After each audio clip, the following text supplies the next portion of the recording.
안녕하세요. 기린만의 시드머니 진행의 기린만입니다. 최근 원화 가치의 하락세가 심상치 않습니다. 과거 10년 전 평균 환율인 1,176원보다 200원 이상 평가 절하되어 있는데요. 미국의 기준금리 인상에 따른 강달러 영향이 큰 상황입니다.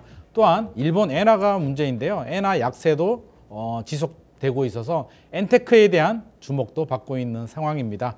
오늘 시드머니에서는요. 환율 변동성에 대한 원인 또 분석을 하고요. 대응 전략과 경제 전망에 대해서 알아보는 시간을 가져보도록 하겠습니다. 스튜디오에 숙명여자대학교 경제학부 신세동 교수님 그리고 박상정 앵커님 함께 했습니다. 안녕하세요. 반갑습니다. 안녕하세요. 요즘 환율이 계속 올라가고 있습니다. 환율이 1,300원대 지금 시대를 접어들어서 상승세를 계속 이어가고 있는데요. 일단 박상정 앵커님께서 현재 환율 상황 한번 정리를 한번 해주시면 좋을 것 같습니다. 네, 원달러 환율이 전에 없이 고공행진하는 상태가 계속 유지가 되고 있습니다. 4월 말 현재 기준으로 봤을 때 원달러 환율이 1,380원대 전후 왔다 갔다 하고 있는데요. 대체적으로 이 밴드 상단이 한 1,400원대 정도 됩니다. 그런데 그때 수준까지 올라와 있다라고 볼 수가 있고 거기에다가 이 연초 대비하고 계산을 해봤을 때 연초에는 1,280원대 정도였거든요. 그러니까 네, 단순 계산해봤을 때 100원, 퍼센트로는 7%대 상승한 수치라고 합니다. 지금 4월 정도밖에 안 됐으니까요. 그 기간을 감안해봤을 때는 더 이례적으로 가파르게 오름세를 나타냈다. 이렇게 볼 수가 있습니다. 그렇다면 지금 현재 수치를 과거와 좀 비교를 해볼 필요가 있을 텐데요. 1990년 3월에 시장 평균 환율제라는 게 도입이 됐습니다. 그때 이후로 같은 기간 동안의 상승폭을 좀 계산을 해봤는데요. 2008년도 그때가 금융위기 때였으니까 네네. 2008년도에는 같은 기간 동안에 한 7%, 6.9% 정확히는 6.9%여서 같은 기간으로 계산을 해도 그때보다 이번이 더 가파르게 올랐다고 볼 수 있고요. 이듬해인 2009년에는 5.8% 정도 상승한 바가 있습니다. 그리고 외환위기 사태가 벌어졌던 1997년도에도 1월부터 4월까지 6% 안팎으로 상승했으니까 지금이 어느 정도 수치인지 좀 와닿으실 겁니다. 물론 이례적으로 IMF에 자금 지원을 요청한 이후 환율이 1,000원에서 2,000원대까지 급상승했던 그런 맞습니다. 때가 있기는 네네, 있었는데요. 있었어요. 그때는 워낙에 좀 특이한 케이스이기 때문에 차치하고 보더라도 지금 역사상 상당히 좀 기간 대비 가파르게 올랐다라고 볼 수 있습니다. 우리가 경제 수치라든지 어떤 상황을 볼 때 금리도 마찬가지고 환율도 마찬가지인데 단순히 숫자 자체 뭐 1,380원이 중요한 게 아니라 그 속도가 저는 굉장히 그쵸. 중요하다고 네네. 생각하는데 사실 2022년에 기준금리 올라갈 때도요.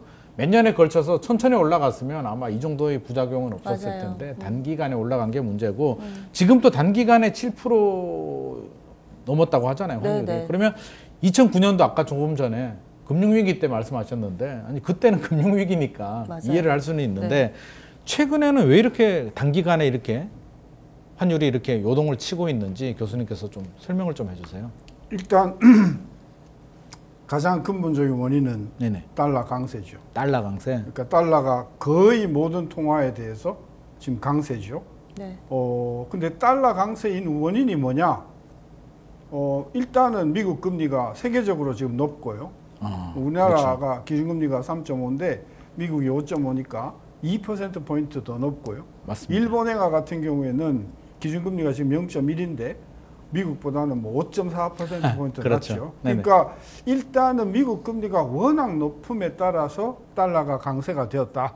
그러다 보니까 뭐 모든 통화에 대해서 그 달러가 강세고 따라서 원화나 엔화도 약세다. 그래서 글로벌한 달러 강세가 이제 첫 번째 이유고 네. 글로벌 달러 강세의 가장 근본적인 원인은 아까도 얘기했지만 미국의 기준금리가 상당히 높고 또 하나 미국 경제가 너무 좋은 거예요 지금. 지금 미국 뭐 경제가 좋다고요? 네. 아. 미국 사람들 스스로도 왜 이렇게 좋지? 지금 다 지금 뭐 갸우뚱할 정도로 지금 그 이유를 정도예요? 설명을 못 해요 지금. 아 설명이 안 되는 설명이 게 안 돼요. 그게 더 문제인 것 같은데. 그러니까 지금 우리나라는 지금 경제가 엊그저께 통계가 나왔지만 내수가 지금 막 엉망이거든요. 안 좋죠. 안 좋죠. 굉장히 미국은 내수가 엄청 좋습니다. 아. 그래서 야 금리가 지금 6% 7%대 금리임에도 불구하고 주택 경기도 좋고 소비도 좋고 도대체 이게 경제학으로는 설명이 안 된다. 그래서 지금 고민을 하고 있거든요. 경제학으로 설명이 안 되면 이거 네. 뭐 문제가 있는 게 아닐까요? 그렇죠. 그래서 지금 뭐 설명은 갖다 붙여서 이제 되는 설명이 뭐냐면 네네. 주가가 많이 올랐다. 주가가 올랐다. 그래서 주식에 투자한 사람들이 돈을 많이 벌었다. 네. 그다음에 금리가 높다 보니까 은행에 예금을 했던 사람들이 이자가 짭짤하다. 뭐 이제 그런 이유를 대긴 하는데 어쨌거나 간에 아까 질문이 왜 이렇게 달러가 강세고 원화가 약세냐? 일단 미국이 너무 좋고 미국이 너무 좋은 이유는 미국 금리가 너무 높고 한국 금리는 그보다 낮고 이런 것들이 기본적으로 이제 깔려 있고요. 한국만 탁 놓고 이야기하면 사실은 일본보다도 상황이 더 좋죠. 한국이 더 좋다고요? 네. 아. 일단 옷 수출이 빵빵하고요. 경상수지가 흑자고요. 아, 성장률이 1분기에 나왔지만 3.4거든요. 우리나라가요? 예, 그럼 미국보다 더 좋은 거예요. 이게 3.4면. 아. 그래서 전반적으로 달러 강세라서 우리 원화가 약세이긴 한데 그래도 일본보다는 좀 약세가 덜하다. 덜하다. 그렇게 우리가? 이야기할 수가 있겠죠. 야, 이게 굉장히 좀 복합적이네요. 미국이 너무 좋은 것도 문제입니다. 너무 나빠도 문제고 너무 좋은 것도 문제인데 최근에 미국에서 1분기 GDP죠. 국내 총생산 결과가 발표가 됐습니다. 전기 대비 연율 1.6% 증가를 했고요. 예상치를 밑돌았습니다. 그러면 교수님께서 이제 미국 경기가 좋다라고 했는데 GDP는 뭐 살짝 예상치보다는 낮게 나왔는데 원달러 환율에 미치는 영향 한번 분석을 한번 해주시죠. 네, 지금 사실 미국이라는 세계 1위의 대국이 연율 1.6% 성장했다는 게 이상하지는 않거든요. 이상하지 근데 않아요. 문제는 예전에 너무 잘 나왔기 때문에 너무 교수님 잘 나와서. 말씀해 주셨던 것처럼 네. 이례적으로 너무 잘 나왔기 때문에 이번 1분기 GDP가 충격 아닌 충격을 줬다 이렇게 볼 수가 있습니다. 그래서 말씀해 주신 연율 1.6% 성장으로 집계가 됐는데요. 네네. 이 수치가 2022년 그러니까 재작년 2분기 이후에 가장 낮은 수치입니다. 미국이? 네, 그러면 그동안의 GDP가 얼마나 잘 나왔냐? 이 직전 분기에 3.4%나 나왔어요. 굉장히 높게 나왔네요. 네, 그래서 그것 대비로는 절반 이상 떨어졌고 예상치가 2.4%였는데 이것보다도 낮은 수치로 발표가 된 겁니다. 상승폭이 줄기는 했지만 사실상 성장세를 지금 이어가고 있는 거잖아요. 네네. 그래서 그럼에도 불구하고 이 수치가 발표되고 나서 뭐 스태그플레이션이니 이런 단어들이 다시 수면 위로 좀 올라오기 시작했는데 그럼 왜 그러냐? 역설적이게도 미국 경기가 그동안 이유를 알 수 없는 무서운 성장세를 보여주기 때문입니다. 너무 많이 왜냐면은 올라서. 네, 작년 말까지만 하더라도 금리를 뭐 3번 내린다, 4번 내린다 뭐 맞아요. 이런 얘기들이 있었고 그 배경에는 미국의 경기는 뭐 연착륙하냐 경착륙하냐의 차이가 있었지 착륙에는 이견이 없었거든요. 결국에는 미국 경기가 꺾인다는 데는 이견이 없었던 건데 수치가 계속해서 너무 잘 나오다 보니까 그래서 이런 상황에 익숙해져 있었고 그런데 이번에 나왔던 1분기 GDP에서 꺾이게 되니까 워낙에 좀 높아졌던 눈높이가 맞춰지지를 않았던 거죠. 그래서 이번 1분기에서는 이런 모습을 나타내기도 했었는데요.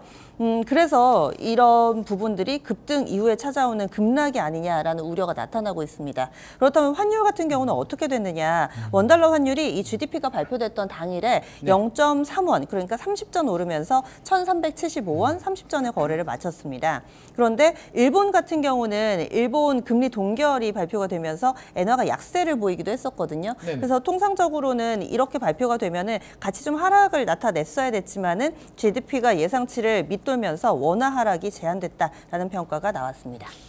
이게 굉장히 좀 복잡한 상황이고 미국 경제가 여전히 이제 좋은 건 맞는데 상대적으로 보면 이제 좀 둔화됐다라고 이제 이해를 할 수가 있을 것 같은데요. 근데 그 부분은 네네. 그 부분은 좀 지적하고 싶어요. 예.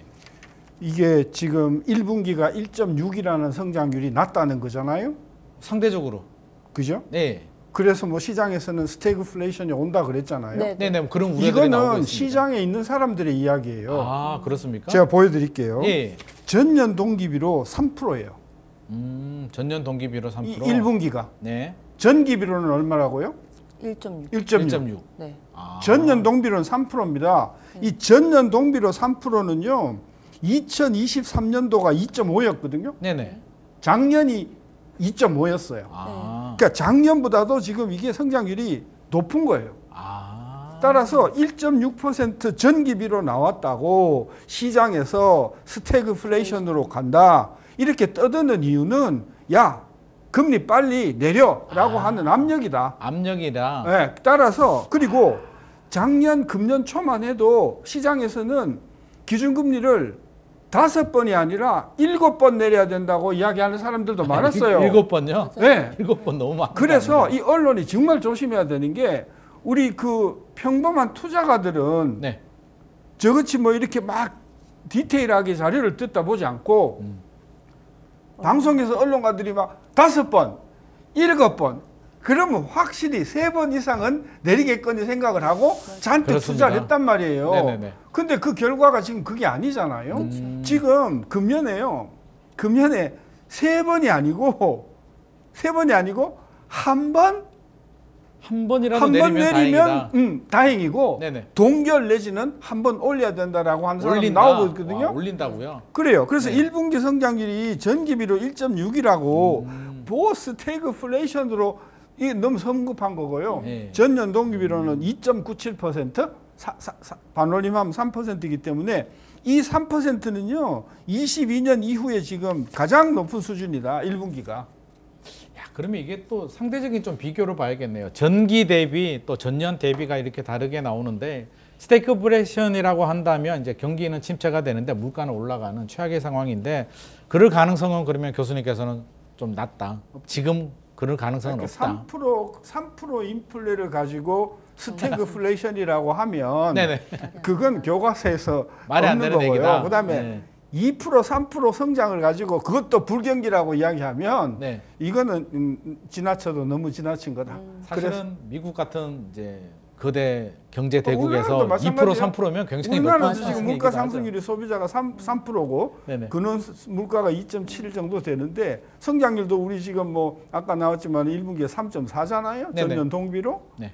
이 정도를 가지고 스태그플레이션이라고 이야기하고 뭐 전 국민 25만 원 돈을 줘야 된다 이렇게 이야기하면 도대체 그러면 언제가 정상이냐? 아니, 그러면 제가 또 궁금한 게요. 네. 스태그플레이션을 우려를 한다면 성장률이 어느 정도 둔화가 돼야 우리가 스태그플레이션을 좀 걱정을 하고 거기에 대한 0% 준비를 이하로 좀 해야- 내려가야죠. 0%. 네. 경제 성장률이 0% 그래야 이하로. 우리가 그걸 경기 침체라고 하고요. 예. 그 경기 침체 플러스 물가가 한 4% 5% 넘어가야 그게 정식 스태그플레이션의 정의란 말이에요. 물가는 4% 5% 정도고 네. 경제는 0% 정도. 마이너스. 굉장히 좀 네. 마이너스. 그러니까 내가 아까도 극단적인 상황. 계속해서 시장을 제가 비판하는 이유가 뭐냐면 시장에 있는 사람들은 주가가 올라가는 게 좋거든. 그렇죠. 그죠? 네네, 그럼 금리를 맞습니다. 내리면 더 좋거든. 맞습니다. 그러니까 상황을 계속해서 이렇게 확장해서 이야기 스태그플레이션도 아닌데 스태그플레이션이다 이렇게 이야기를 하는 거는 저 같은 교수들이 나와갖고 이거 좀 바로 잡아줘야지. 예?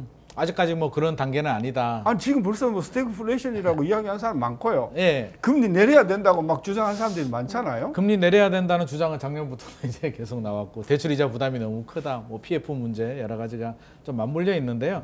결국에는 이제 스태그플레이션 우려는 교수님께서는 이제 없다라고 이제 말씀을 해주셨는데 그러면 당장 최근에 뭐 미국의 경제 상황이나 이런 부분이 우리나라에 미치는 영향은 굉장히 좀 제한적일 수밖에 없겠네요.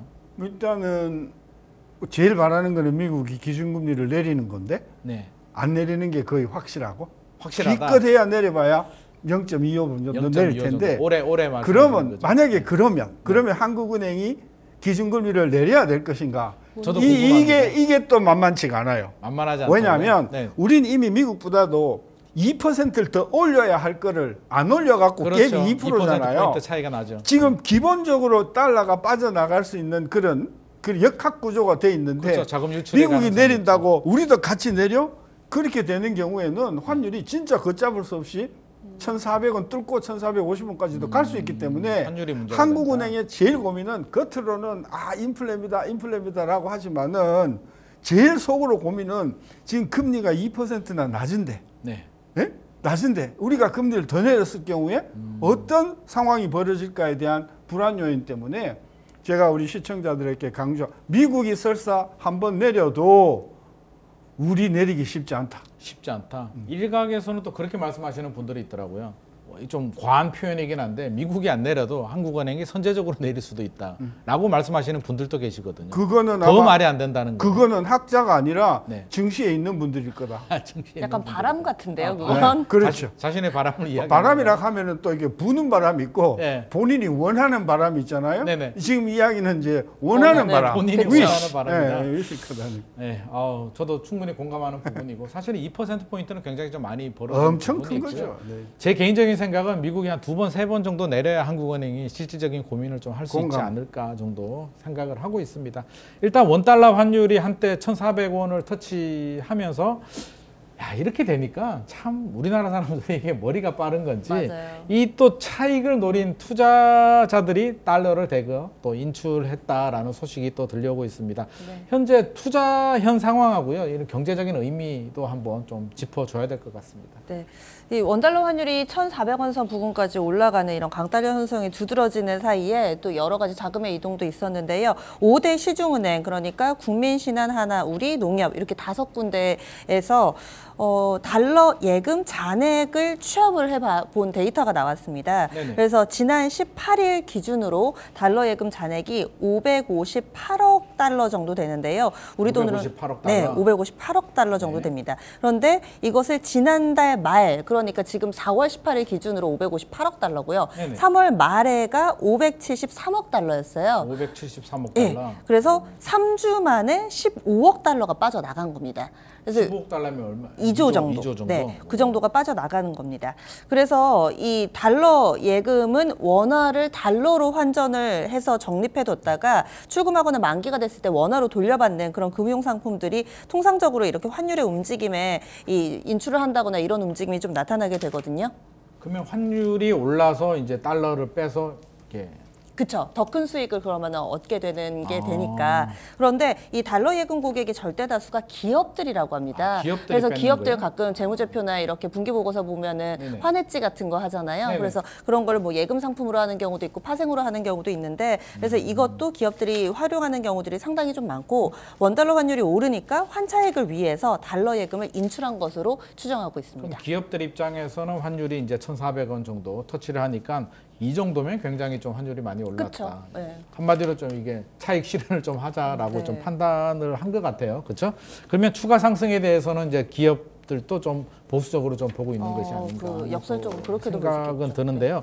자, 교수님, 그러면 이제 5대 은행의 달러 예금 잔액이 2조 원 넘게 줄어들었고 기업들이 좀 인출을 했다. 차익 실현을 했다라고 하는데 이렇게 될 경우에 우리 경제적인 영향, 경제에 미치는 영향은 어떨까요? 근데 그 달러를 인출한 분이 네네. 그 달러를 갖고 뭘 했냐는 거죠. 와. 기업들이 뭘 했을까?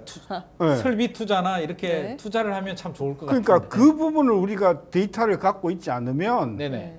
저는 그게 그거 의미가 가지고 없어. 분석을 우리가 단순히 은행에서 2억 달러, 20억 달러 가까운 15억 달러 가까운 돈을 달러를 환전해 갔다고 해서 네. 그게 한국 경제에 영향을 환전해 갔으면 분명히 원화로 환전했을 거거든요. 그렇죠, 그렇죠. 자기가 달러로 계정이 있었는데 네네. 그 돈을 달러로 바꾸고 자기가 한국 돈을 들고 있었다는 거죠. 실탄을 좀 그죠? 확보했다는. 그러면 그게 결국은 환율에서는 어떤 영향을 미치냐 하면은 달러를 내놨다는 거거든요. 네네. 갖고 있던 사람들이 내놨다. 그러면 달러가 시장에 매물이 많이 나오겠죠. 달러 그죠? 약세에 그럼 좀 환율이 도움이- 내려가는 영향을 그렇죠. 미쳤겠죠. 그런데 15억 달러, 그러니까 2조 그러니까 엄청 큰 돈 같이 생각하는데 네네, 맞습니다. 개인의 경우에서도 2조 별로 큰 돈 아니거든요. 큰 돈이 아니라고요. 그럼요. 그러니까 2조 이상의 재산을 가지고 있는 사람만 해도 되게 많단 말입니다. 별로 큰 돈 아니고 적어도 이게 뭐 한 15조, 20조 넘어가면 한국 경제에 영향을 미칠 큰 규모라고 하지만 네. 달랑 이거 15억 달러 움직인 걸 가지고 네. 한국에 무슨 뭐 변화가 이거는 1960년대나 맞는 이야기지. 이게 별로 신경 안 써도 제가 된다. 통이 좀 작았네요. 근데 이게 3주라고 하니까 네. 기간 대비로 봤을 때도 작은 금액이 맞나요? 그렇죠. 아. 하루에 네. 외환 시장에서 하루에 거래되는 금액이 얼마냐? 네. 600억 달러가 넘어요. 600 하루에 600 하루에 달러 거래가 되는데 600억이거든요. 물론 그 중에서 현물로 거래되는 게 있고 현물 거래 없이 그냥 우리가 비인도 외환 거래라고 하는데 네네. 물론 비인도 거래가면 한 3분의 2 정도 되지만 그렇다고 하더라도 뭐 석 3주에 15억 달러 움직인 것 갖고 네. 한 거는 진짜 껌값이다.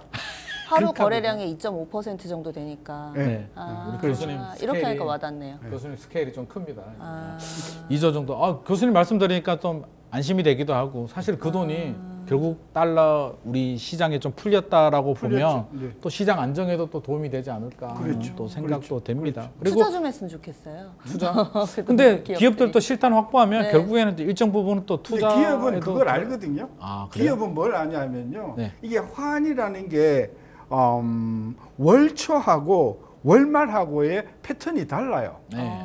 그러니까 기업을 하는 사람은 언제 환율이 월중에 오르고 환율이 언제 빠진다는 걸 잘 알거든요. 네네. 지금 달러 팔았던 사람들은요. 2, 3주 내로 달러를 다시 사러 들어올 가능성이 굉장히 커요. 그러니까 요렇게 그 소위 쪼잔한 움직임을 갖고 우리가 볼 수는 없다. 결국에는 이제 큰 의미를 좀 부여하기는 어렵고요. 금액대가 뭐 10조 이상 이렇게 되거나 기간도 좀 봐야 하루에 된다. 지금 600억 달러 넘는 외환 거래가 있으니까. 알겠습니다. 일단 교수님 말씀은 크게 우리가 좀 이렇게 너무 일일비할 필요는 없다라고 좀 그렇습니다. 이해를 하면 될 것 같고요.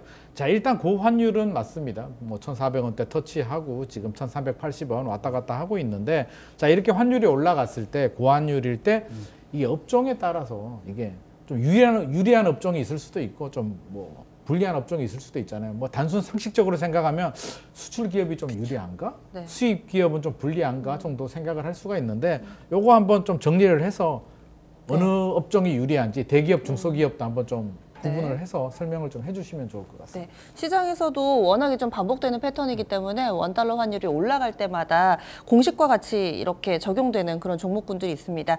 말씀해 주신 것처럼 큰 틀에서 보자면 수출주들은 아무래도 수출하고 나서 그 거래 대금을 달러로 받으니까 이 수혜주로 분류가 되는데요. 그래서 최근에도 이 시장에서 자동차주들이 가장 크게 주목받았습니다. 그래서 자동차 관련된 종목군들 강세 움직임 보여줬었고요. 반도체도 대표적인 수출주기 때문에 자동차나 반도체 같은 경우는 수혜주로 분류가 되고 있습니다. 하지만 결제를 해야 하는 달러빚이 많은 그런 업체들은 피해주로 거론이 되는데요. 대표적으로 항공기 리스료 같은 경우는 달러 결제해야 되니까 그런 그렇겠네요. 것들. 그리고 또 철강산업 같은 경우는 원자재 달러로 또 결제를 해야 되니까 철강주들 이런 업종은 피해 업종으로 분류가 됩니다. 일단 수입을 하는 업종들은 좀 불리하다. 네. 달러 그러- 결제를 해야 네. 되니까. 그런데 여기에서 한 가지 더 봐야 될 부분이 엔화화의 그 달러 대비 어느 정도로 약하냐 뭐 이런 부분에 따라서 이 기업별로도 일본 업체와 경쟁을 하는 경우는 한 가지를 더 엔화의 움직임까지 같이 좀 고려를 해야 되기 때문에 사실 시장에서 단순 계산했을 때 수출주는 플러스 뭐 이런 식으로 하는 부분이 이 실적에도 고스란히 반영되는 것은 아니라고 하더라고요.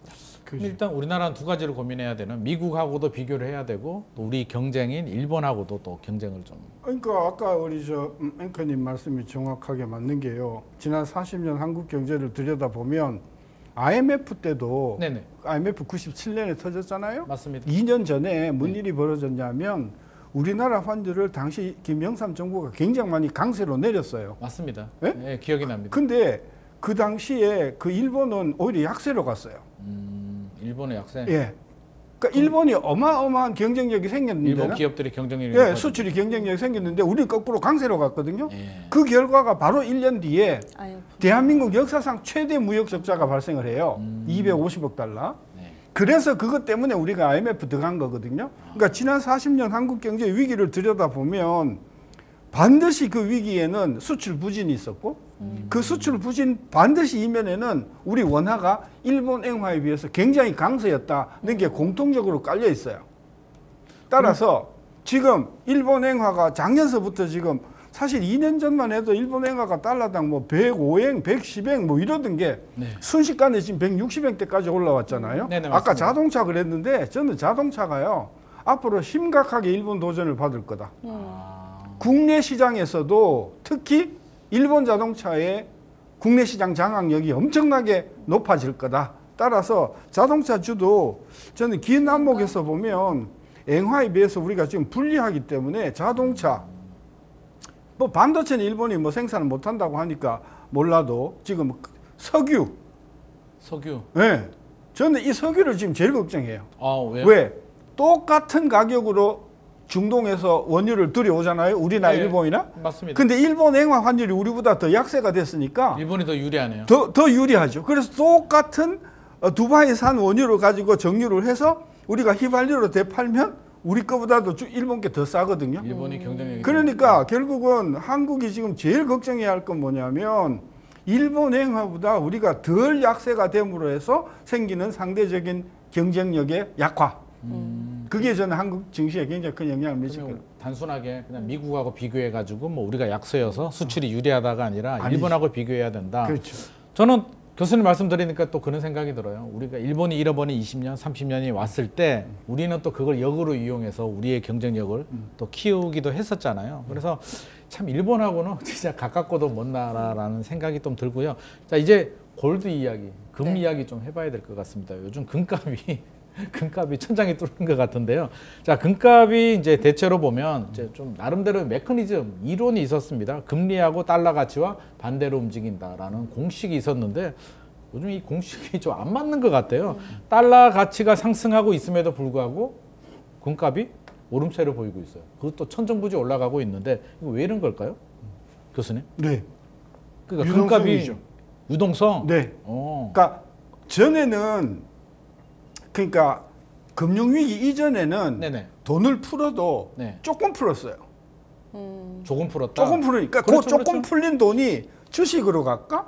금으로 갈까? 둘 중에 하나거든요. 아, 예. 근데 금융위기에 돈이 얼마나 많이 풀린지 많이 아세요? 풀렸죠. 네. 8천억 달러이던 현금 미국에 네네. 이게 지금 6조 가까이 됐거든요. 네. 지금 좀 빨아들이고 있긴 하나 네. 하여튼 8천억이 된 게 6조로 돈을 풀었단 말이에요. 아, 많이 풀었네요. 많이 푸니까 이 돈이 안 갈 데가 없는 거예요. 아. 주식도 가고 채권도 가고 금도 가고 땅도 가고 그러니까 부동산도 지금 가고. 그러니까 에브리플레이션이라 그러든가 뭐 모든 게 올라가는 거 아니에요? 에브리플레이션. 자, 여기서 우리가 주목해야 할 거는 뭐냐면 어느 게 더 많이 오르는가?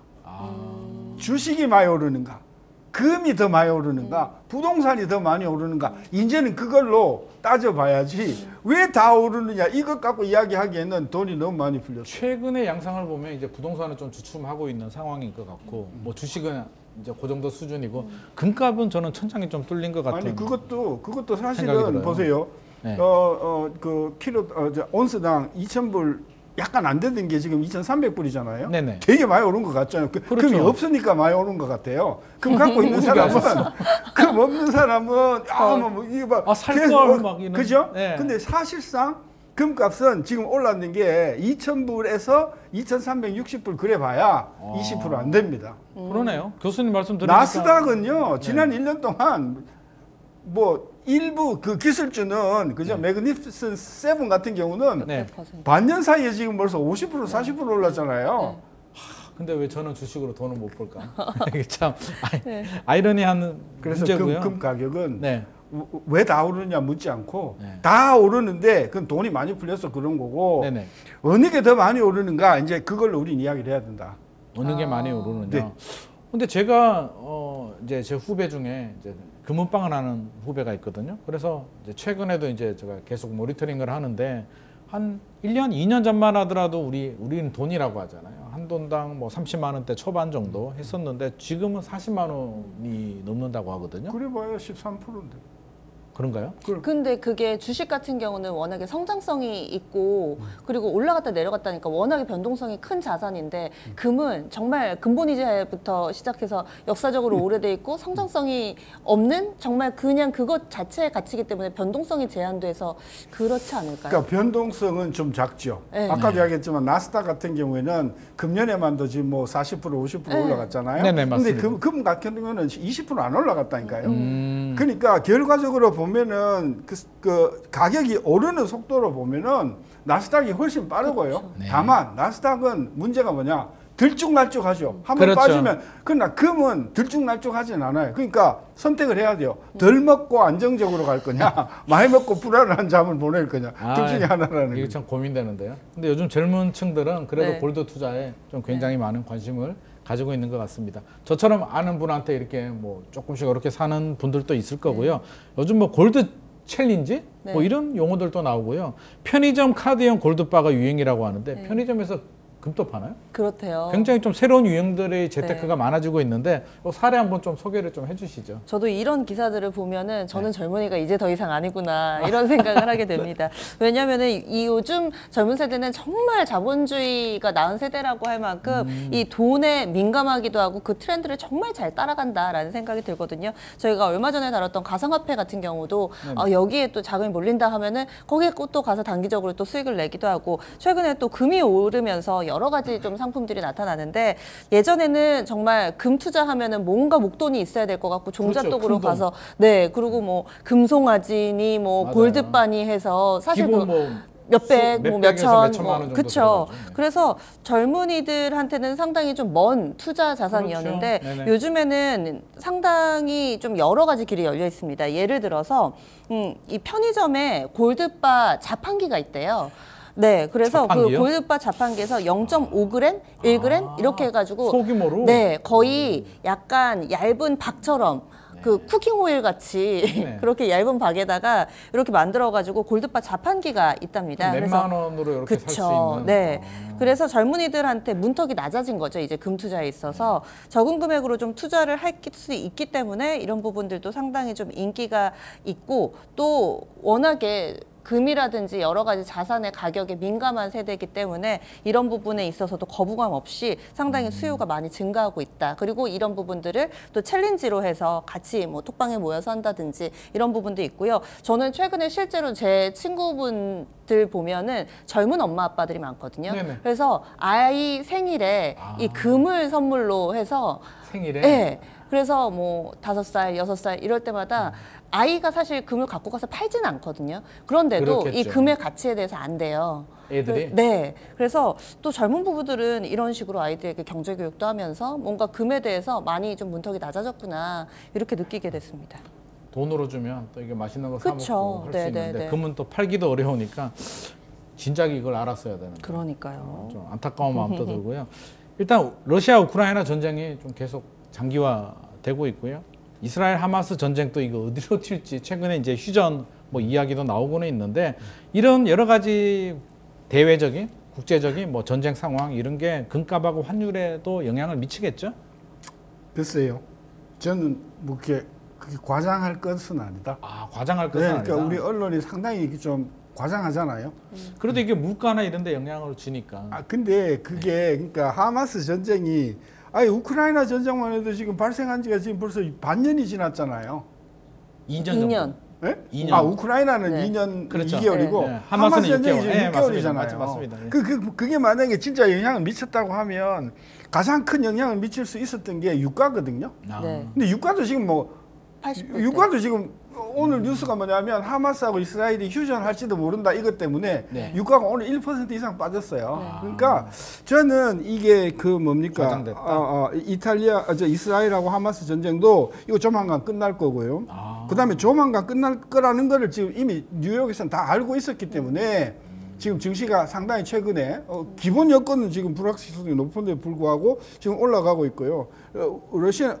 우크라이나 전쟁도 너무 오래 지속이 돼가지고 그렇죠. 이게 충격 효과로서는 이미 다 반영이 예, 됐다? 다 반영이 됐다. 따라서 이런 거 가지고 몰라요. 뭐 제3지역에서 또 전쟁이 일어나면 이게 뭐야 할지 몰라도 우크라이나 전쟁하고 하마스 전쟁 이것 때문에 전쟁의 영향. 새로운 뭐 인플레이션이나 글로벌 위기나 이렇게 이야기하는 거는 그러면 전쟁의 재료는 거의 뭐 소멸이 됐다. 소진됐다. 이제 라는 새로운 생각이 전쟁이 들고. 아마 나올지도 모르겠죠. 그러면 또 그런 생각은 들어요. 어떻게 됐든지 이제 우리 시장에서는 기준금리 언제 내리느냐, 뭐 주식도 그렇고요, 부동산도 그렇고요, 오매불망 지금 이걸 많이 기다리고 있는데 계속 지연되고 있는 상황 같아요. 뭐 전쟁이 종료는 될 것 같기는 한데 그럼에도 불구하고 기준금리는 빨리 내리기는 좀 어렵지 어렵죠. 않나 하는 생각이 듭니다. 뭐 물가지수도 그렇고 여러 가지 보더라도 그러면 우리나라도 이제 10회 연속으로 기준금리를 지금 동결을 했어요. 그러면 결국에는 앞서서 교수님께서 이제 짧게 말씀을 해주셨는데 우리나라 미국도 물론 미국한테 달려 있긴 합니다. 우리나라 기준금리 어떻게 될까요? 진짜 못 앞으로 내린다. 상황 절대 못 내린다. 절대로 못 내리고 그럼 2025년에는 내릴까요? 아까도 이야기했지만 제일 지금 중요한 변수는 미국이 얼마나 내리는가 내년에 네네. 내년에 내리는가 문제고 내년에도 가봐야 알겠지만 미국이 내년에 3번 이상은 못 내릴 거다. 물가가 이렇게 가면. 그럼 미국이 3번 정도 내린다고 그랬을 때 그 우리가 내릴 수 있는 여유는 많아봤자 한 번. 3번 내렸을 때 한 번. 그래도 금리 차는 우리가 지금 낮으니까. 그래도 예. 1.5% 나겠네요. 그렇죠. 그러니까 지금 한국은행은 지금 고민이 진짜 많아요. 왜? 내리면 좋은데 내리면 환율이 엄청나게 불안해지거든요. 그래서 뭐 지금 한국은행이 막 우리 외환보유고 갖고 있고 일단 1차적으로 그다음에 뭐 국민연금이라든지 2차선으로도 많이 갖고 있고 또 한국 국민들도 그동안 외국 주식을 엄청나게 사뒀기 때문에 문제가 딱 생기면 동원할 수 있다고 그러는데 2008년에도 그 이야기 했어요. 2008년에도 우리 외환보유고가 2천억 달러가 넘었거든요. 그때도 저는 기억이 납니다. 뉴스에서 분명히 그랬었거든요. 2천억 달러 빵빵하다 그랬는데 결국은 그러잖아요. 그러니까 그건 아무도 모르고요. 몰라. 제가 한국 사람들의 행동을 비하하는 건지 몰라도 문제가 딱 생겼을 때, 즉 환율이 막 예를 들어서 1,500원 올라가면 국가에서는 달러를 공급해야 될 거 아니에요, 그죠? 네네. 금을 팔아라. 근데 지금 금이 다 팔리고 없잖아요. 네네. 그러면 이제 갖고 있는 주식 팔아라. 팔아갖고 한국으로 달러를 갖고 와라. 이렇게 지침을 내릴 거란 말이에요. 네. 누가 따라오겠냐고. 더 올라갈 때를 기다리고 계속 들고 있을 가능성이 그렇죠. 크다. 개인들은 또 그렇게 그죠? 그런 면에서 이게 외환 당국에서는 이게 환율을 방어할 수 있는 능력이 얼마나 있는가에 대해서는 굉장히 좀 고민을 많이 해야 된다. 그럼 섣불리 기준금리를 내리기는 좀 쉽지 않겠다라는 생각은 듭니다. 그 교수님 말씀은 미국은 연내 힘들고 우리나라도 올해는 금리 인하는 힘들다고 보세요. 미국이 금리를 안 내리고 설사 한 번 내린다고 하더라도 우리는 못 내리고 미국이 3번 내년에 내리면 우리도 3번 못 내린다. 우리는 기본적으로 지금 우리가 금리가 낮은 수준이기 때문에 또 일각에서는 이런 이야기 나오잖아요. 미국이 기준금리 올릴 거다. 인상 이야기도 나옵니다. 네. 야, 저는 이거 생각하기도 싫은데 만약에 미국의 기준금리 인상이 실제로 현실화가 됐을 때 한국 경제에 미치는 영향과 인플레이션 나타나는 현상 우리 박 앵커님께서 한번 정리를 해주시면 좋을 것 지금 같습니다. 저희가 4월 말이니까 현지 시간으로 30일 그리고 5월 1일 FOMC가 진행이 되잖아요. 미국의 네네. 금리 결정하는 그 날이고 우리가 이 근로자의 날 쉬고 나서 5월 2일 아마 새벽이면 그 결과가 나올 텐데 이번에는 거의 금리 동결이 확실시 되고 있습니다.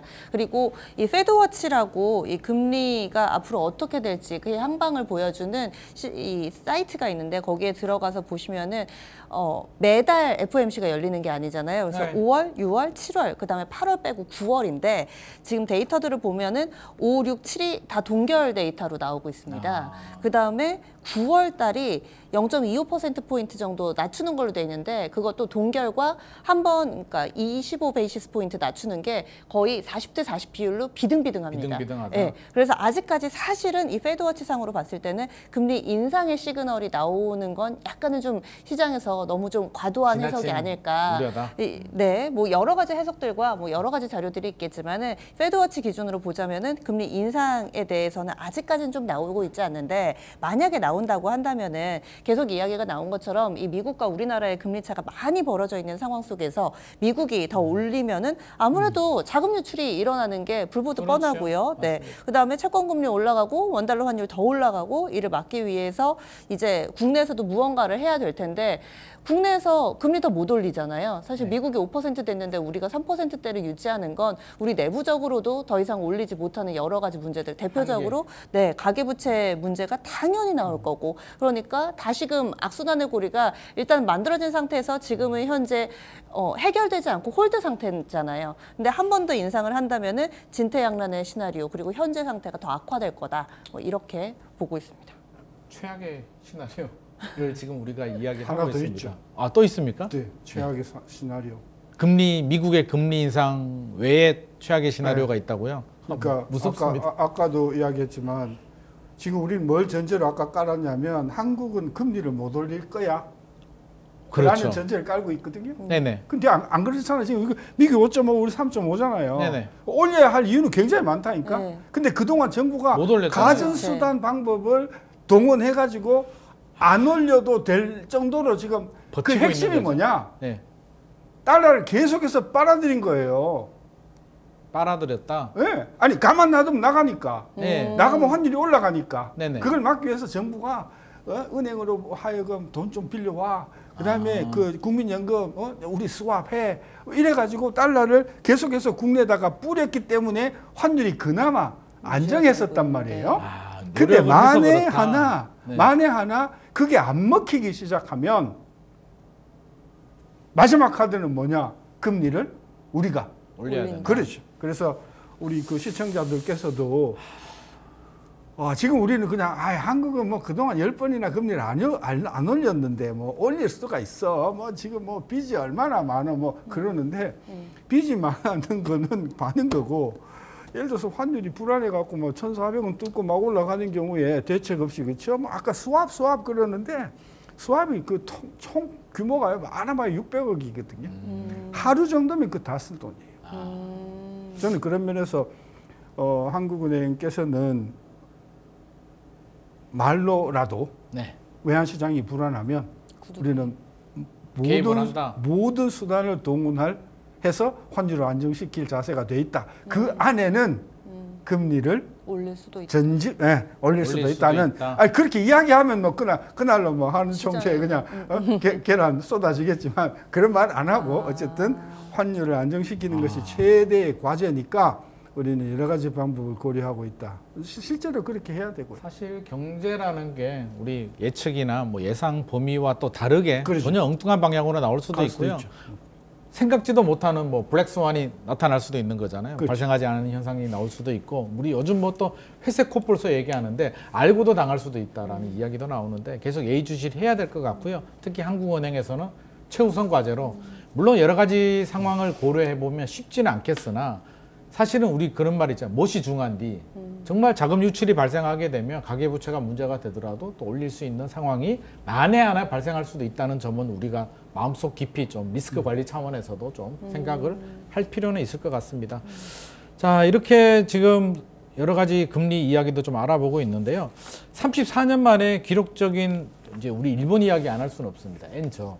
아까 교수님께서도 여러 번 지금 강조를 하고 말씀을 하셨고요. 우리나라는 달러뿐만 아니라 지금 엔화하고도 여러 가지 비교를 좀 해야 된다라는 말씀을 하셨는데 엔달러 환율이 155엔을 넘어섰다라고 합니다. 굉장히 좀 가파르게 우리도 그런데 일본도 굉장히 가파르게 지금 엔저가 발생을 하고 있는데 이게 속도가 문제긴 한데 물론 일본 입장에서는 나쁘지 않다라는 이야기도 나오고 있지만 일본 또 정부나 중앙은행에서 유도를 하는 건지 왜 이렇게 일본은 또 이렇게 약세가 되는 걸까요? 우리가 첫 번째로 던져야 될 질문은 환율은 1. 시장에서 수요와 공급에 의해서 결정되는 거예요. 2. 글로벌 강대국 간에 정책적으로 결정되는 거예요. 아, 이게 두 가지가 다 아닐까요? 그럼 두 가지가 다면 정답이 뭐예요? 그러니까 물어볼게요. 그럼 주머니 안에 흰 구슬도 있고 까만 구슬도 있다. 그러면 네. 그 주머니는 단색이에요? 단색이 아니에요? 단색이 아니죠. 아니죠. 네네. 그러니까 시장에서 결정되는 거냐? 아니면 때때로 정책적으로 개입하는 거냐? 두 가지가 때때로 다죠. 정책적으로 개입을 개입한다. 하죠. 그러면 그 체제는 시장에서 결정되는 체제예요? 정책으로 결정되는 거예요? 정책도 영향을 주는 체제죠. 아니지. 아니에요. 개입을 할 필요가 없을 때는 오케이 시장에서 가. 그렇죠. 네. 근데 이게 아니야라고 하면 정부가 개입하는 거죠. 개입을 그러니까 하는 거다. 40년 동안의 글로벌 환율이 많은 사람들은 시장에서 수요와 공급에 의해서 결정이 된다고 이야기를 하는데 어쩌면 100날 중에 한 80일은 그렇게 결정될지 몰라. 근데 20날은 정책이 개입을 한단 말이에요. 하죠. 그러면 특히 일본 같은 경우는. 지금 155엔 과거에 250엔에서 80엔까지 내려올 때도 네. 뭐 플라자 합의라는 개입이 있었지만 있었죠. 결론은 뭐냐? 저는 미국의 개입 내지는 미국의 묵인이 있다. 라고 봐야 된다. 그러면 중요한 엔저로 것은 가라? 그렇죠. 엔저로 가라 하는 게 아니라 엔저가 미국의 국가 이익에 부합이 된다. 꼭 지금은요? 판단한다는 거죠. 왜 엔저가 미국의 국익에 그러니까 이게 뭐 근거 없는 그냥 추측인데. 네네. 미국의 입장에서 제일 중요한 정책 변수는 중국이다. 그렇죠. 중국을 지금은 그렇습니다. 살리면 안 된다. 지금은 그렇습니다. 영원히 그래요.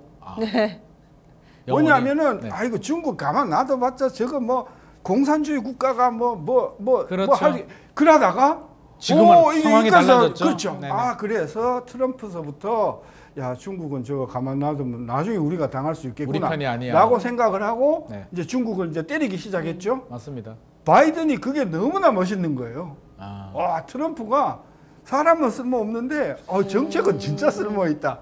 그래서 답습을 했잖아요. 네네. 결론 미국의 입장에서는 공화당이든 민주당이든 최대의 적은 중국이다. 맞습니다. 그럼 중국을 완전히 포위시키고 가두어 놓기 위해서는 일본의 힘이 중요하죠. 없어야 돼요, 있어야 돼요. 당연히 그렇죠. 있어야 따라서 일본이 제조업적으로나 기술적으로나 금융적으로 중국을 확실하게 이게 가두어 놓기 위해서는 일본 경제가 살아나야 된다. 야, 이렇게 본다면 또 과거 역사는 되풀이 되는 것 같습니다. 이게 그렇죠. 2차 대전 끝나고 결국 미국의 국익을 위해서 또 일본에 대해서 일본 경제를 또 살려준 거잖아요. 그렇죠. 결과적으로. 그때는 이제 고정 환율이었기 때문에 환율 가지고 이제 장난을 못 쳤지만 70년대 중반 이후에 이제 변동 환율 체제로 오고 나서는 그동안 일본이 너무 건방지게 놀아가지고 일본은 강세로 가갖고 그렇죠, 맞습니다. 죽였잖아요. 어디 네. 어디 우리를 그 사이에 넘봐 뭐 이런 거 공백을 누가 차고 나왔냐? 중국이 차고 나왔잖아요. 맞습니다. 그러면 중국을 치기 위해서는 또 한 번 일본 행화가 우리가 기억해야 할 건 뭐냐면 일본 행화가 한참 올라갔을 때는 250엔까지 간 적이 맞습니다. 있어요. 네네. 그러니까 나는 지금 155엔도 더 올라. 이거 뭐 너무 높다 이야기 못 하는 게 160엔까지 가도 어쩌면 180엔 가도 하나 또 이상할 게 없다. 제가 추측하는 게 맞다고 하면 저는 그런 관점에서 이 환율을 금리 차를 가지고 자꾸 설명하려고 특히 엔화의 경우에는 저는 미국하고 일본이 손을 잡고 중국을 견제하자 이런 프레임워크에서 보면은 오래전서부터 일본 행화는 약세가 간다고 제가 주장을 했고 근데 뭐 일부 우리 언론이나 여기 전문가들은 140엔 가는 게 일시적이야 앵화사 해가지고 앵화 산 사람들 지금 아주 코피 터지고 계시잖아요. 저는 충분히 공감하는 부분이고요. 근데 사실. 만약에 이렇다면은 지금 이 엔저 상태는 앞으로도 계속될 더 거다라고 간다. 봐야 되는 거예요. 더 간다고 봐야 돼. 충분히 가능성이 저는 160엔이 아니라 한 2, 3, 4년을 넣고 보면 더 올라갈 가능성도 있다. 이 얘기는 우리도 긴장해야 되는 그쵸. 부분인 것 같습니다. 일본의 수출 경쟁력이 강화된다는 얘기는 네. 우리나라 수출로 먹고 사는 우리나라 기업과 경제 입장에서 그러죠. 본다면 그러죠. 굉장히 좀 긴장을 해야 되고 그거는 우리 앵커님이 최소한 한 4년, 5년 앞을 내다보는 해안이 있는 거예요. 문제는 뭐냐? 대한민국의 정책을 담당하는 여야가 네. 그런 시각이 없다는 거예요.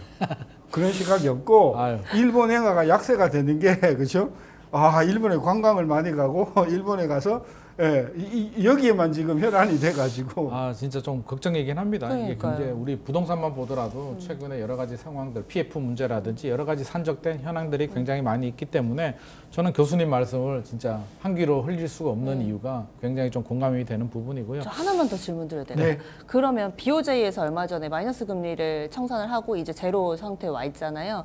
그런데도 이 환율의 움직임을 잡지를 못했고 앞으로도 조금 더 올릴 수 있다, 플러스로 갈 것이다라는 그런 전망들도 있던데 그럼 BOJ에서 이렇게 나서더라도 엔저를 막을 수는 없을 것이다. BOJ가 지금 0.1%로 기준금리를 올렸는데 그게 뭐 사실은 마이너스 0.1에서 플러스 0.1이니까 율로 따지면 뭐 200% 올라갔다고 그러지만 미국하고 금리차 5.5에 비하면은 여전히 거의 저쪽이죠. 움직이는 것도 아니에요. 그래서 일본이 진짜로 엔화 환율을 130엔대, 135엔대로 내리려고 하면 일본이 기준금리를 최소한 1%나 2%포인트대로 올려줘야만 그게 가능한데 일본이 그래야 할 이유는 하나도 없다는 거지. 왜? 거의 0% 금리 유지해도 인플레도 크게 걱정 안 돼. 그죠? 그렇죠. 환율이 올라가니까 관광객은 너무 많이 와서 고민이야. 그리고 일본의 제품들이 지금 잘 팔리기 시작을 했어. 이렇게 되면 일본으로서는 완전히 그죠? 콧놀이패예요. 콧놀이패죠. 따라서 일본은 금리를 안 올릴 거다. 그리고 뭐 저도 공감하는 부분이 BOJ, 일본 BOJ가 쉽게 그렇게 정책 기조 금리를 안 바꿀 것 같습니다. 과거에도 이제 그런 사례들이 있었잖아요. 섣불리 또 이게 변화를 하다가 좀 살아나는 때 찬물을 끼얹는 결과가 나올 수도 있기 때문에 가장 중요한 그 계기는 뭐냐면 네. 일본이 돈을 풀잖아요. 네네. 돈을 팡팡팡팡 풀면 이게 우리나라 같이 돈 풀리는 족족 땅을 사고 부동산을 사면 이게 나라가 망가지지만 돈을 풀었더니 그 돈을 가지고 뭘 하냐?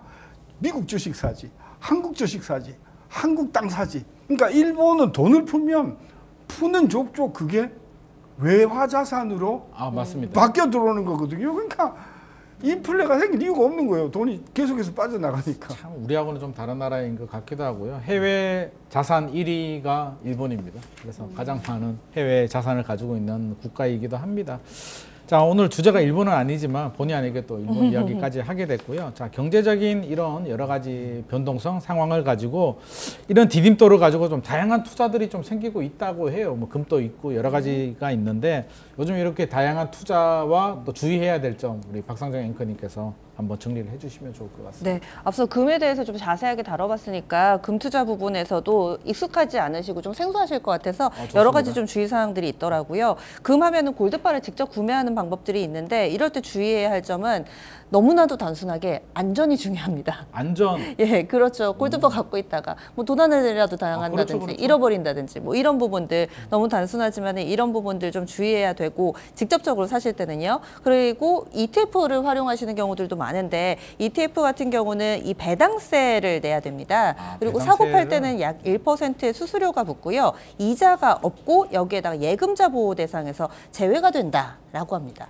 그래서 이런 세금이 좀 꺼려지신다면은 미국의 금 ETF도 있대요. 그래서 미국의 금 ETF 같은 경우는 양도세만 부과되기 때문에 장기적으로 금에다가 ETF 투자하실 거면은 국내 상품보다는 미국 금 ETF가 더 좋다라고 합니다. 그리고 이 밖에도 최근 들어서 뭐 원달러라든지 뭐 N달러라든지 환시가 드라마틱하게 좀 바뀌고 있기 때문에 해외에 뭐 서학개미도 있고 뭐 일학개미도 있고 하잖아요. 네. 그래서 이 FX 환에 대해서 해지를 하시려면은 ETF를 선택하실 때도 이 환 해지가 되는 상품들이 있으니까 그래서 이런 부분들을 보고 투자를 하시는 게 좋겠다라고 전문가들은 조언하고 있습니다.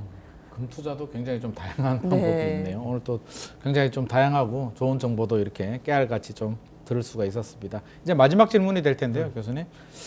이제 여러 번 말씀을 하셨어요. 이제 기준금리 교수님께서 명확한 인사이트를 주시긴 했는데 그래도 이것도 안 물어볼 수는 없죠. 우리나라 기준금리 굉장히 중요한 이슈이기도 합니다. 기준금리 추이하고요. 우리나라 경제 전망 좀 포괄적이긴 하지만 총정리 한번 해주시면 좋을 것 같습니다. 일단 지금 미국에서 아주 첨예하게 논란이 되고 있는 게 중립금리가 얼마냐라고 하는 부분의 논란이에요. 맞습니다. 중립금리라는 건 뭐냐면 인플레이션도 초래하지 않고 경제도 기가 막히게 잘 굴러가는 수준의 금리거든요. 그게 한 6, 7년 전에는 2%라고 생각을 했어요. 네. 근데 지금 학자들은 아니다, 그게 5%일지도 모른다. 아, 진짜요? 네. 그런 지금 학설들이 나오고 있어요. 무슨 이야기냐. 만약에 중립금리가 4%, 5%라고 하면 기준금리가 앞으로 1 내려갈 거다, 안 내려갈 거다? 안 내려간다. 특히 경기가 침체 국면으로 들어가지 않으면 안 내려간다. 그런 관점에서 봤을 때 우리 기준금리가 지금 3.5인데 어쩌면 이게 안 내려갈지도 모른다. 안 내려갈 수도 있다. 있다. 뭐 아무리 뭐 인플레가 어쩌고 저쩌고 해도 저는 그런 차원에서 우리 시청자들이 너무 저금리 시대에 익숙해져 갖고 그죠? 맞습니다. 거기에 완전히 그냥 근데 한 4, 50년의 역사를 보면은 미국의 40년, 50년 평균 기준금리가 얼마냐 하면 얼마예요? 3.5에서 4였거든. 3.5에서 4다. 4였단 말이지. 그죠? 그리고 그동안의 어떤 기술 발전이나 이런 걸로 우리가 중립금리가 조금 올라갔다라고 하면 지금 현재의 수준의 미국의 기준금리가 그게 어쩌면 그게 중립금리일지도 모른다. 그런 차원에서 놓고 보면 우리 시청자들이 앞으로 금리 내려갈 거야. 그러니까 주가 올라갈 거야. 펀드도 뛸 거야. 이렇게 생각을 하고 하면은 절대로 저는 위험하다고 하고 아까 환위험 이야기를 많이 하셨는데요. 우리나라 은행들이 환위험에 노출되면 국가 경제에 보탬이 될까요? 안 될까요? 국가 경제에 환위험에 노출이 되면 안 되는 거 아닐까요? 그렇죠. 벌 때는 엄청나게 벌어도 깨질 때는 은행이 그래서 우리나라에는 무슨 제도가 있냐면 환 포지션 제도라는 게 있어요. 은행이 달러를 갖고 있으면 달러 갖고 있는 만큼 달러 부채를 가져라. 그래서 밸런스 제로를 만들어라. 약간 근본이 제도하고 좀 비슷한데요? 그게 포지션 제도입니다. 따라서 우리 시청자들이 재미로 달러 환율이 올라갈 거야. 그러면 돈을 벌 수 있겠어. 라고 생각을 하고 뭐 큰 피해가 안 되는 규모의 투자하는 거는 제가 박수 칠 만한데 여기에 목을 걸고 이래가지고 일확천금을 누리고 저는 포지션을 이렇게 만드는 것은 대단히 위험하다. 세상에 제일 리스크가 큰 게 비트코인이고 네. 그 다음이 외환 선물이다. 저는 그런 면에서 외환 선물에 대해서는 쉽게 생각하지 마시라. 돈 벌기 쉽지 않다. 그런 차원에서 섣불리 덤벼들지 마시고 네. 그냥 뭐 깨져도 에이 뭐 그냥 뭐 밟았다 생각하는 정도의 규모 몇십만 원 뭐 이 정도면은 깨져도 상관없으시만 몇 천만 원, 몇 억 이런 돈을 저는 외환에 투기한다는 거는 저는 굉장히 위험하다. 교수님께서 굉장히 중요한 투자 포인트, 기준을 네. 알려주신 것 같습니다. 모든 투자는 다 리스크는 있죠. 부동산, 주식 다 리스크는 있는데 그 리스크에 따라서 본인이 감당할 수 있는 수준의 투자를 해야 된다. 리스크가 큰 뭐 선물이라든지 여러 가지 상품들, 코인에 대해서는 상대적으로 본인이 투자 금액을 좀 줄여서 설사 이 돈을 내가 잃더라도 큰 내가 리스크에 취하지 않는 정도 수준, 그리고 안전자산 위주로 좀 포트폴리오를 구성할 필요가 있을 것 같습니다. 자, 이상으로 기린만의 시드문이 마무리하도록 하겠습니다. 오늘 다양한 말씀 전해주신 두 분 감사드립니다. 네, 오늘 신세돈 교수님, 박상정 앵커님과 함께 굉장히 환율, 또 국제 정세 다양한 이야기 나눠봤습니다. 시청자 여러분의 시드머니 투자에 현명한 판단이 되셨길 바라겠습니다. 저희는 다음 이 시간에요. 더 재밌고 더 새로운 경제 이슈로 찾아뵙도록 하겠습니다. 시청해주신 여러분 감사합니다.